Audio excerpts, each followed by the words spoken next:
여러분의 참여를 기다립니다. 샵 9730으로 문자메시지를 보내주세요. 짧은 문자 50원, 긴 문자 100원. 콩으로는 무료로 참여하실 수 있습니다. 가장 처음으로 우리 땅을 밟은 미국 대통령이 돼서 오랜 적대적 관계였던 우리 두 나라가 이렇게 여기서 평화의 악수를 하는 것 자체가 어제와 달라짐 없는 걸 표현하는 것이고. And it's just an honor to be with you, and it was an honor that you asked me to step over that line, and I was proud to step over the line. I thought you might do that. I wasn't sure, but I was ready to do it, and I want to thank you. It's been great.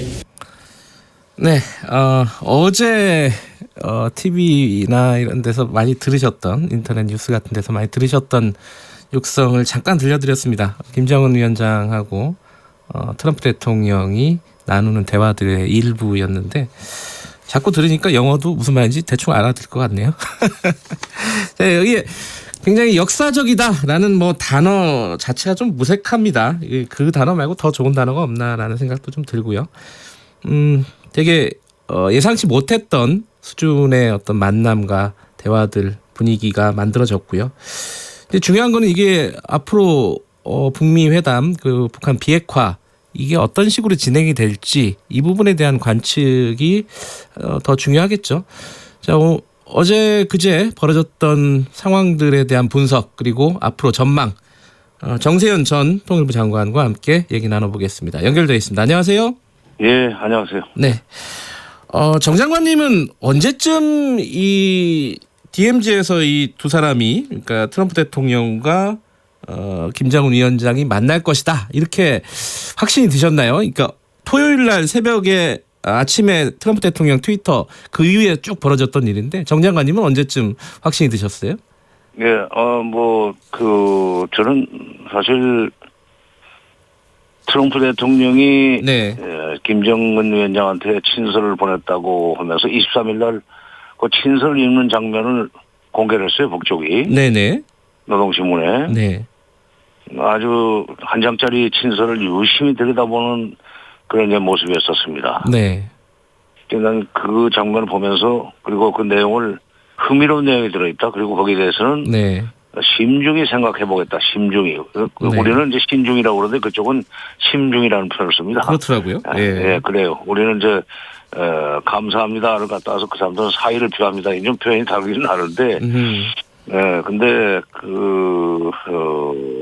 그리고 트럼프 대통령의 그 결단력과 용기, 예. 정치적 판단력 이런 등등 표현을 써가면서 그걸 높이 평가하고 흥미로운 내용을 심중히 생각해볼 것이다 하는 얘기를 했다고 김정은 위원장이 노동신문에 소개하는 걸 보고 이거는 뭔가 지금 파격적인 무슨 만남을 서로 지금 의견 교환을 하고 있다라고 좀 봤고 네. 그렇다면은 지난번 2017년에 트럼프 대통령이 왔다가 안개 때문에 판문점을 못 갔는데 그렇죠. DMZ를 못 갔는데 네. 이번에도 DMZ를 갈 가능성이 있다라고 봤고 그렇다면 판문점 그때는 이제 그 DMZ라고 말했지만 판문점에서 만날 가능성이 조금은 있지 않겠는가라고 네. 생각을 해서 지난 24일 날 다른 방송 예. 제가 얘기를 했어요. 예. 가능성이 좀 있다. 그런데 아하. 이제 확실히 굳어진 것은 토요일 날 아침이죠. 네. 예. 근데 밤새 금요일 날 밤새 예. 준비를 또 했더군요. 예. 저 자유의 집에 그 인공기 갖다 놓고 정조기 갖다 놓은 거 보니까 네. 밤새 준비를 한 것 같아요.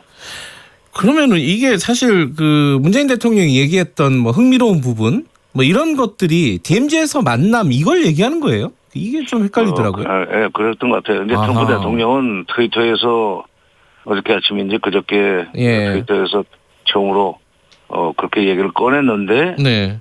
북쪽이 5시간 만에 답을 줬다. 그러니까요. 김정은 위원장이 내 트위터를 보는 것 같다는 얘기를 했지만 네. 그러나 그건 이제 직접 공식적인 제안을 한 셈이고 네. 그전에는 서로 그런 방향으로 교감을 해왔다고 봅니다. 그렇게 벌써 6월 10일인가 보낸 김정은 위원장의 그 친서, 예. 트럼프 대통령에 대한 그 친서 속에 흥미로운 내용이 들어있다는 것을 미국이 문 대통령한테 얘기해 줬다. 그렇죠. 그 13일 날 문 대통령이 오슬로에서 그 얘기를 하지 않았어요. 예. 그러니까 김정은 위원장의 친서에도 흥미로운 내용이 있었고 트럼프 대통령의 친서에도 흥미로운 내용이 있었고 네. 그 흥미로운 내용을 심중히 생각해 보겠다고는 얘기를 하면서 심중히 진짜 편지를 읽는 예. 김정은 위원장의 그 모습을 공개하는 거 보고 이거는 뭐 큰 그림 자체는 오래전부터 부각이 되어 왔었다. 예. 그러니까 뭐 아주 구체적으로는 그 장관님 말씀대로 이제 토요일 아침에 트럼프 대통령이 트위터를 올리면서 뭔가 일이 이렇게 쭉 진행된 것처럼 보이지만은 실제로는 그 앞서부터 교감들은 충분히 있어 왔다. 이렇게 볼 수 있는 거네요. 그렇죠. 그러니까 네. 그 회담 같은 걸 할 때 합의문을 만들 때는 밀고 당기다가 예. 밀고 당기면서 이제 점점 접근을 가다가 막판에 가서 최종적으로 문화를 확정하는 네. 그 순서들을 되게 받게 돼 있는데 밀고 당기다가 그 최종적으로 토요일 날 아침에 이쪽에서 다시 한번 미국 쪽에서 다시 한번 제안을 하니까 북쪽에서 5시간 만에 좋다. 외무성 부상의 이름으로 담화를 발표한다는 것은 네. 그건 트럼프 대통령의 트위터 제안을 받아들인다는 뜻입니다. 예. 그러고 나서 이제 실질적으로 뭐 여러 가지 절차나 의전 문제는 비건과 앨리슨 후커 보좌관이 뭐 밤새 준비를 한 것 같아요. 그러고 보면 뭐 결과적으로 보면은 그 트럼프 대통령과 김정은 위원장의 쇼맨십도 참 대단하다라는 생각도 들어요. 그렇죠. 그렇죠. 자, 근데 그 만남이 그 트럼프 대통령은 뭐 2분 얘기도 잠깐 그 사전에 했었는데 결국은 53분이나 만났습니다. 굉장히 긴 거죠, 예상보다는. 네, 그렇죠. 그러니까 그 만남을 53분으로 연장한 것은 미국 측이라기보다는 북한 측이었다고 생각합니다. 어허. 무슨 뜻이죠? 왜냐하면 예. 평양서까지 내려면 실질적으로 집무실에서 나와서 판문점까지 오려면 최소 3시간 걸리는데 네. 3시간을 이렇게 피곤하게 길도 좋지 않은 그 고속도로로 와가지고 2분 만나고 간다? 5분 악수하고 간다? 그거는 그리고 아무런 뭐랄까 성과도 없이 사진만 찍고 온다면 북한이 아무리 최고 존엄 내전 수령이 결정하면 모든 게 다 깊은 뜻이 있다는 식으로 받아들이는 나라이기는 하지만 네. 그래도 뭔가 손에 쥐는 것이 있어야 되죠. 네. 그래서 기왕 만날 바에는 일단 그 회담을 하자. 네. 회담을 하고 거기서 다음번 어떻게 할 것인지 얘기해야지 무슨 악수만 하고 헤어지겠는가 그런 얘기가 서로 오갔고 그래서 그 어저께 그러니까 새벽에 그런 준비를 했던 것 같아요. 근데 그 자유의 집에서 53분간 만나고 문재인 대통령하고 다시 합류를 해서 셋이 이렇게 내려오는 장면이 있었지 않습니까? 거기 보니까 표정이 김정은 위원장도 그렇고 문재인 대통령도 그렇고 굉장히 밝았어요. 그러니까 예. 처음에 경계선 넘어와서 트럼프 대통령과 이제 경계선에서 지난번 문 대통령과 악수했던 지점에서 악수를 하고 트럼프 대통령이 넘어갔다가 다시 둘이서 손잡고 넘어오지 않았어요? 예. 남쪽으로. 예. 그때 그 자유의 집 앞에 있는 차도 그 앞에서 뭐 기자들 오고 기자들이 아니라 이제 서로 문 대통령도 거기서 만났죠. 예. 주고받는 대화를 나누는 그 동안의 표정은 상당히 굳어 있었어요. 예. 좀 긴장해 있었고. 네. 그런데 자유집에서 53분이나 회담을 하고 난 뒤에 나와서는 환히 웃고 트럼프 대통령은 항상 그 특유의 표정을 짓고 있고. 그렇죠. 네. 뭐 일종의 표정 관리하는 것은 표정 짓고 있고. 예. 문 대통령도 만족한 표정을 짓고 있는데. 네. 물론 이제 문 대통령은 기본적으로 이렇게 좀 웃는 인상이긴 합니다. 그러나 중요한 것은 김정은 위원장의 표정이 밝아졌다는 것은 53분 동안 트럼프 대통령으로부터 상당히 희망적인 얘기를 들었기 때문이다. 네. 저는 그렇게 봤습니다. 밖으로 나온 그 요번에 회담 결과는 크게 두 가지인 것 같아요. 지금 하나는 그 연내에 연내까지는 아니죠. 참 그 백악관에 초청을 했다 일단. 요게 네. 하나가 있고 또 하나는 실무회담을 재개한다. 이렇게 두 가지 정도 조금 자세하게 정리해 주시죠. 이 회담의 의미를. 그게 어저께 지금 시간이 53분이면 네. 정상회담입니다. 네. 그 회동이 아니에요. 아, 3차 회담으로 봐도 되나요, 그러면? 그럼요. 근데 예. 처음에는 남북미 정상 간의 회동이었고, 네. 그다음에 둘이만 방으로 들어가서 53분이나 얘기를 했기 때문에 그것은 3차 북미 정상회담으로 봐야 됩니다. 아, 네네. 3차 북미 정상회담인데 거기에서 북한은 원래 그런 걸 발표를 않는 습성이 있기 때문에 그냥 올라갔는데 네. 트럼프 대통령이 나와서 그 얘기를 했죠. 아까 김 기자 말씀하신 대로 앞으로 2, 3주 내에 실무회담을 시작할 것이다. 네. 그렇게 하기로 했다는 얘기죠. 네. 또 하나는 김정은 위원장을 백악관으로 초청을 했다. 이 두 번째입니다. 백악관 초청은. 네. 작년 6월 달에도 백악관으로 오라고 그랬었죠. 네.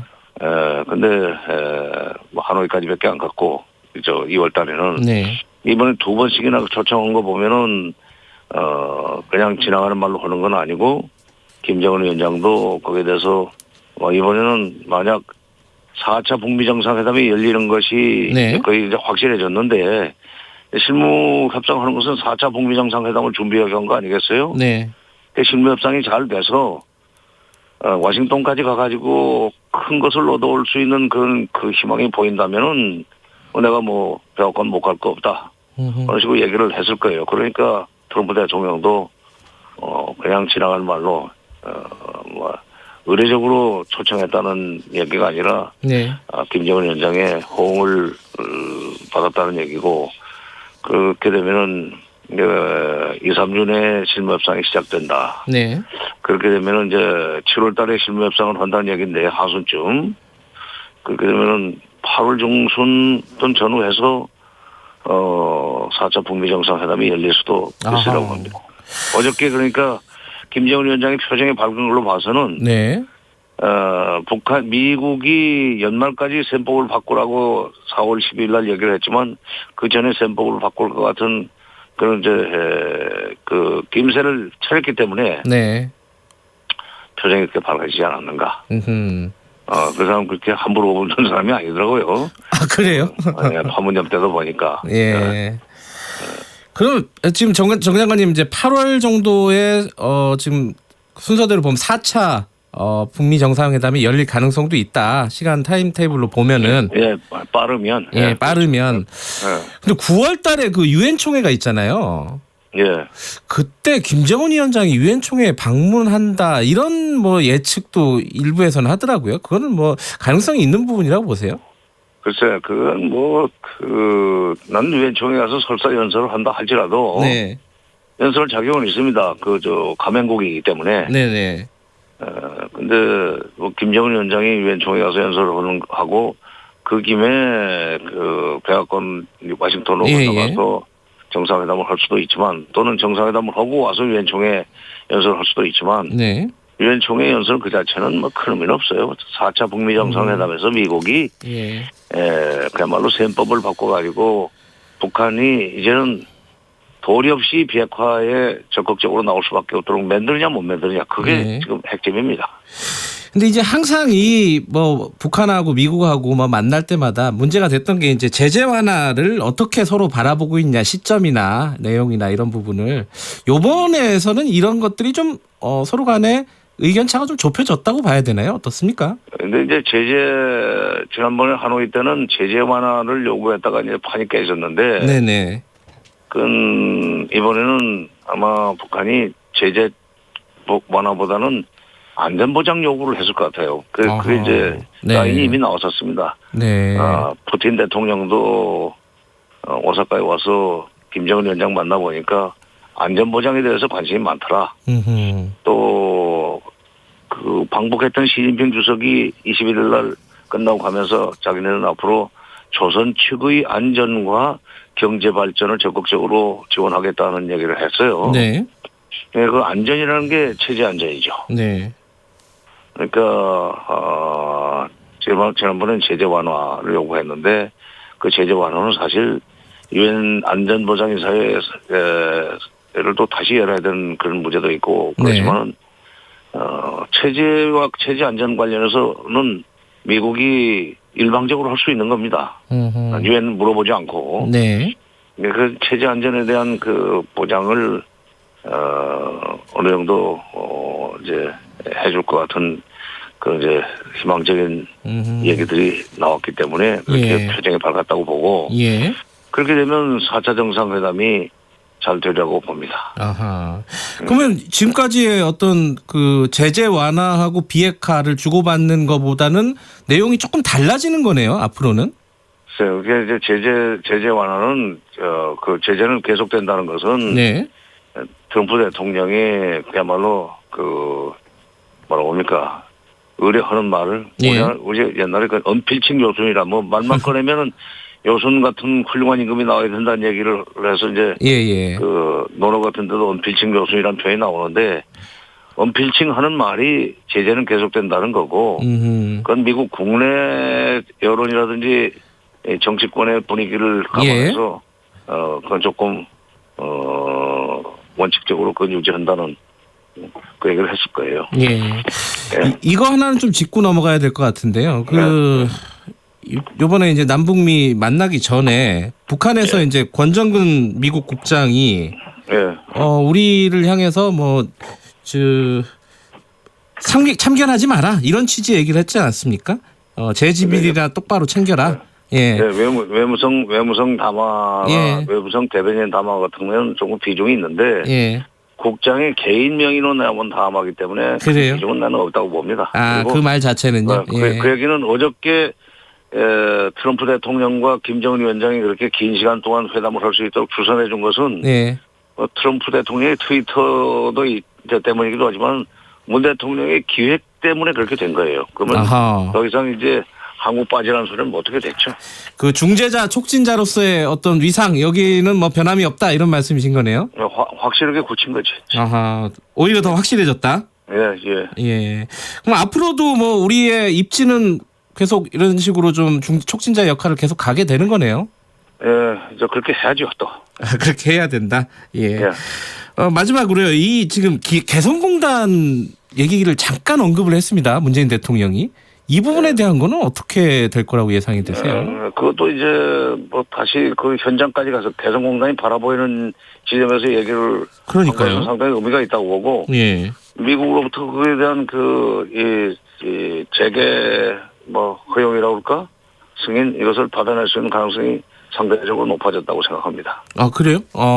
이게 트럼프 대통령이 여기에 대해서 별다른 말을 안 하더라고요. 물론 말은 안 하죠. 뭐 바로 즉석에서 답할 수 있는 건 아니니까. 그러나 대통령이 이렇게 그야말로 심중한 그 제안을 한 셈인데 거기에 대해서는 실무적인 협의를 거쳐서 결론이 나겠죠. 근데 이번에 북한에서요 그 폼페이오 장관을 좀 바꿔달라는 취지의 얘기가 있었지 않습니까? 그거는 그것까지 간섭하면 안 되고. 그건 이제 북한의 얘기를 미국에서는 받아들일 수 없다라는 신호를 준 건가요? 그 부분은 어떻습니까? 해석하시려면? 그렇죠. 폼페이오 장관이 실무회담을 지휘할 거라는 얘기까지 했는데 아니라고 올 수가 있나요? 거기에 대한 답이에요. 그러니까 바꾸라는 얘기에 대한 답이 실무 협상은 비건이하지만 그 지휘 책임자는 폼페이오 장관이다. 딴만 말라 이렇게 된 거죠. 알겠습니다. 그럼 어쨌든 장관님 말씀대로 쭉 일이 잘 진행이 된다면은 8월 중에는 다시 좀 만날 수 있지 않을까라는 조심스러운 예측을 해볼 수 있는 거네요. 알겠습니다. 오늘 여기까지 듣겠습니다. 고맙습니다. 주변이 좀 시끄럽네요.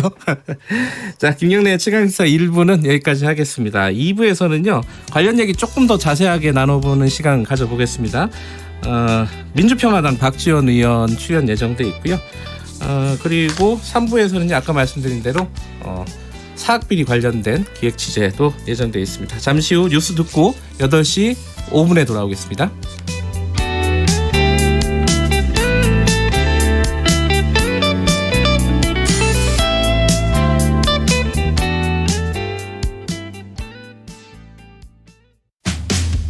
안녕하십니까? 대한뇌전증학회 명예회장 홍승봉입니다. 과거에 간질로 불리었던 뇌전증은 병에 대한 오해와 차별을 받고 있습니다. 뇌전증은 정신질환이나 유전병이 아니며 치료하면 학교나 직장 생활에 문제가 없고 완치도 가능합니다. 뇌전증은 누구나 걸릴 수 있는 병으로 뇌전증 환자는 우리의 형제이고 사회의 중요한 일원입니다. 뇌전증 환자가 차별받지 않도록 국민의 관심과 사회의 지원이 필요합니다. 이 캠페인은 대한뇌전증학회가 함께합니다.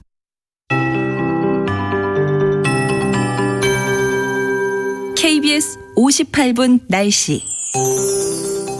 이 시간 청주와 홍성 등 충청도에 비가 약하게 오고 있는데요. 오전에만 조금 내리겠고 이 남부와 제주는 오후까지 5에서 30mm 정도의 비가 오겠습니다.